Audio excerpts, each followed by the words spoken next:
Hi అండి. Welcome to Vijju home kitchen. ఈరోజు మీకు చికెన్ టిక్కా బిర్యానీ ఎలా తయారు చేసుకోవాలో చూపిస్తాను. అచ్చం 5 స్టార్ డిష్‌లా ఉంటుందండి టేస్టు. అందుబాటులో ఉండే ఇంగ్రీడియెంట్స్ తోటి ఈజీగా తయారు చేసుకోవచ్చు. దీన్ని తయారు చేసుకోవడానికి ముందుగా మసాలా పేస్ట్ రెడీ చేసుకోవాలి.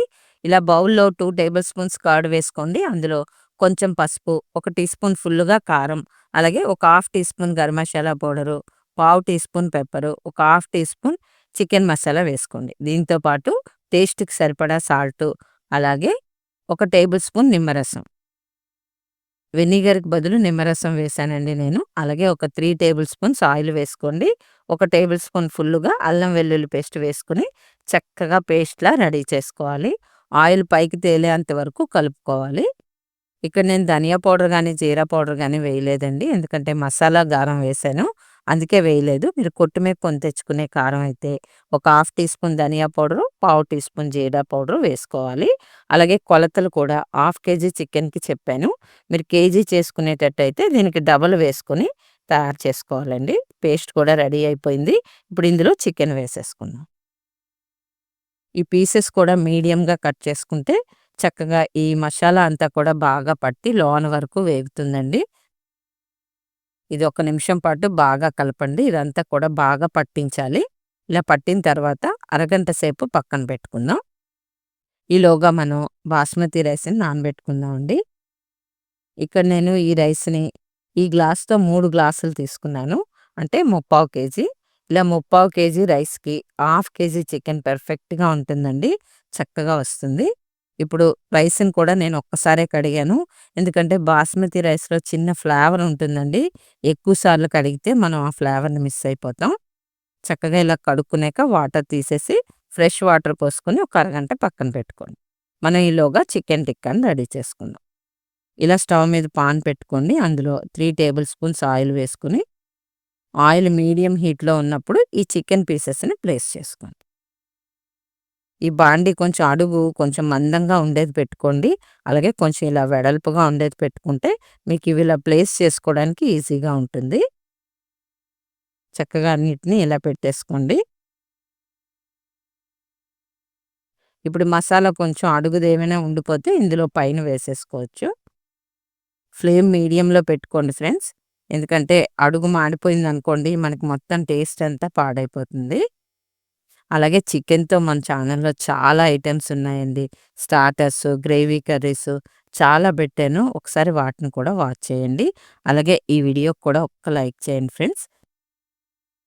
చూడండి చికెన్ వేగుతున్నప్పుడు అందులో ఉండే వాటర్ అంతా కూడా పైకొచ్చేసింది. ఈ వాటర్ అంతా ఇంకిపోవాలండి. మీడియం ఫ్లేమ్‌లో ఇంకినంత వరకు వేయించుకోవాలి. చూడండి దగ్గరగా అయిపోయింది కదా! అందుకే మనం ఇలా స్టీల్ గిన్నె ఏదైనా అదే స్టీల్ గిన్నె గానీ, లేదా ఇండాలియం గిన్నె గాని పెట్టుకుంటే, మనకి అడుగు అంటుకుంది చూసారా? అది ఇలా గోకుతూ కలిపితే, ఆ అడుగు అంటుకున్నది కూడా చాలా టేస్ట్‌గా ఉంటుందండి.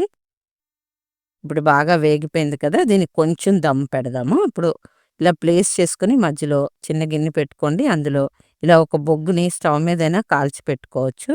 ఇలా దీని మీద ఇప్పుడు కొంచెం నెయ్యి గాని, ఆయిల్ గాని వేసుకోండి. ఇలా పొగొస్తున్నప్పుడు మూత పెట్టేయండి. మూత పెట్టుకొని ఎక్కడ గ్యాప్ లేకుండా చూసుకోండి. ఇప్పుడు ఇక్కడ ఈ హోల్ అనేది ఉందండి టాప్‌కి. అందుకని నేను ఇలాగ ఒక పుల్ల పెట్టి కవర్ చేశాను. ఇలా సన్న సెగ మీద ఒక 8 నిమిషాలు ఉంచుకున్నాక మూత తీసేయండి. ఇప్పుడు ఇది తీసేసి ఒక్కసారి కలుపుకోండి. చాలా టేస్ట్‌గా వచ్చిందండి. తప్పకుండా ట్రై చేయవలసిన డిషు. ట్రై చేశాక ఎలా వచ్చిందో కామెంట్ చేయండి ఫ్రెండ్స్. ఇప్పుడు దీన్ని ఒక పక్కన పెట్టుకొని బిర్యానీని చేసుకుందాం. చూడండి ఒక టీ స్పూను నెయ్యి వేశాను. అలాగే ఒక 2 టేబుల్ స్పూన్స్ ఆయిల్ వేసుకోవాలి. ఇవి వేసిన తర్వాత ఆయిల్ లైట్‌గా హీట్ అయ్యాక ఈ స్పైసెస్‌ని వేసుకోవాలి. మీ దగ్గర ఇంకేవైనా ఎక్స్ట్రా ఉన్నా వేసుకోవచ్చండి. చక్కగా మీడియం ఫ్లేమ్‌లో చిన్న అరోమా వస్తుంది కదా! ఈ మసాలా వేగిన అరోమా వచ్చినంత వరకు వేయించండి. ఇప్పుడు ఇందులో ఒక 6 పచ్చిమిరపకాయలు పొడుగ్గా కట్ చేసి వేసుకోండి. అలాగే ఒక పెద్ద ఉల్లిపాయను కూడా సన్నగా తరిగి వేసుకోవాలి. ఇక్కడ పచ్చిమిరపకాయలు పావుకి 2 చొప్పున వేశానండి. ఇవి పెద్దవి. చిన్నవైతే మీరు 3 వరకు వేసుకోవచ్చు. ఇప్పుడు ఉల్లి కొంచెం మగ్గిన తర్వాత ఒక టీ స్పూన్ అల్లం వెల్లుల్లి పేస్ట్ వేసుకోండి. ఇది కూడా పచ్చివాసన లేకుండా వేయించుకోవాలి. ఫ్రెండ్స్ అలాగే మన ఛానల్‌లో బిర్యానీలు కూడా చాలా ఉన్నాయండి. చాలా పెట్టాను. ఇంచుమించు ఒక 10, 15 బిర్యానీలయితే పెట్టాను. ఉల్లి వేగింది కదండీ! ఇప్పుడు ఒక half teaspoon garam masala, కొంచెం పసుపు వేసుకొని, దాని మీద కొంచెం వాటర్ స్ప్రింకిల్ చేసుకోండి. చేసుకొని చక్కగా మళ్ళీ ఒక నిమిషం పాటు వేయించండి. అడుగు అస్సలు అంటకూడదు. ఫ్లేమ్ మీడియంలోనే ఉంచుకోవాలి.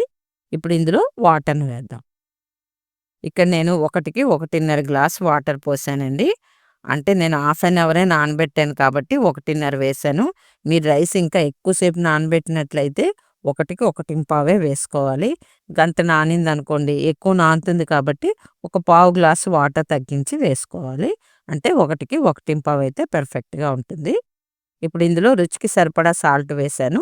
చక్కగా ఈ సాల్ట్ అంతా కూడా కరిగే వరకు కలుపుకొని ఫ్లేమ్ హైలో పెట్టండి. ఎసరు మనకి తళతళ మరగాలి. మూత పెట్టకూడదు. ఇలా మూత తీసేసి ఎసరు మరిగిన తర్వాత బాస్మతి రైస్‌ని ఇందులో వేసుకోవాలి. ఇందులో వాటర్ పూర్తిగా తీసేయండి. తీసేసాక ఇలా వడకట్టుకొని వేసుకోవాలండి. చక్కగా ఇప్పుడు రైస్ అంతా కూడా బాగా కలపండి. ఒక నిమిషం పాటు కలుపుకోండి. కలిపి మూత పెట్టి ఒక 8 నిమిషాలు ఉంచండి హై ఫ్లేమ్‌లో. ఇప్పుడు 8 నిమిషాల తర్వాత నేను మూత తీస్తున్నాను. రైస్ అంతా ఉడుకుతుందండి. మళ్ళీ ఒకసారి బాగా కలపండి. హై ఫ్లేమ్‌లో ఉంచుకొని ఈ వాటర్ అంతా కూడా దగ్గరకయినంత వరకు ఉంచుకోవాలండి. అంటే బుడగలొస్తాయి చూసారా? అంతవరకు కూడా హై ఫ్లేమ్‌లోనే ఉంచుకోవాలి. ఇప్పుడు వాటర్ చూడండి అంతా కూడా ఇంకిపోయి చూడండి బుడగలు పైకి తేలుతున్నాయి కదా! ఒకసారి కలిపి చూపిస్తాను. ఈ వాటర్ ఉండాలండి. ఇలా ఉన్నప్పుడు ఫ్లేమ్ మీడియంలో పెట్టుకొని ఈ పైన చికెన్ పీసెస్‌ని ఇలా ప్లేస్ చేసేసుకోండి. వాటర్ మాత్రం మీరు కరెక్ట్‌గా చూసుకోవాలండి. వాటర్ బాగా ఇంకినాక వేశారనుకోండి అడుగు మనకు మాడిపోతుంది. వాటర్ నేను ఇందాక చూపించాను కదా! ఆ విధంగా అంత వాటర్ ఉన్నప్పుడు ఫ్లేమ్ మీడియంలో పెట్టుకొని చక్కగా ఇలా చికెన్ పీసెస్‌ని అంతటిని ప్లేస్ చేసుకున్నాక వాటి మీద కొంచెం కొత్తిమీర, అలాగే కొంచెం పుదీనా ఇలా జల్లుకోండి. జల్లుకున్నాక ఒక టేబుల్ స్పూన్ ఘీ కూడా వేసుకోండి. ఘీ లేకపోతే ఆయిల్ అయినా వేసుకోవచ్చు. చక్కగా ఇలా వేసేసుకొని సిమ్‌లో ఉంచుకోండి ఇప్పుడు. సన్న సెగ అంటాం కదా! సిమ్‌లో ఉంచుకొని మూత పెట్టి ఒక 15 నిమిషాల పాటు వదిలేయండి. బిర్యానీ రెడీ అయిపోతుంది. ఫ్రెండ్స్ మీకు నచ్చినట్లయితే లైక్ చేయండి. అలాగే మీ ఫ్రెండ్స్‌కి రిలేటివ్స్‌కి షేర్ చేయండి. చూడండి చూపిస్తున్నాను. ఎంత చక్కగా వచ్చిందండి పొడి పొడిగా. చాలా వచ్చింది నాకైతే. తప్పకుండా ట్రై చేయండి ఫ్రెండ్స్. ట్రై చేశాక ఎలా వచ్చిందో కామెంట్ చేయడం మర్చిపోవద్దు. అలాగే కొత్తగా చూస్తున్నోళ్ళు సబ్స్క్రైబ్ చేసుకొని చూడండి. నేను 3000 సబ్స్క్రైబర్స్‌కి దగ్గరలో ఉన్నాను ఫ్రెండ్స్. చూడండి ఎంత చక్కగా వచ్చిందో. ఇప్పుడు సర్వ్ చేసుకుందాం. వేడి వేడిగా తింటే చాలా బావుంటుందండి. తప్పకుండా ట్రై చేయండి. Thank you for watching.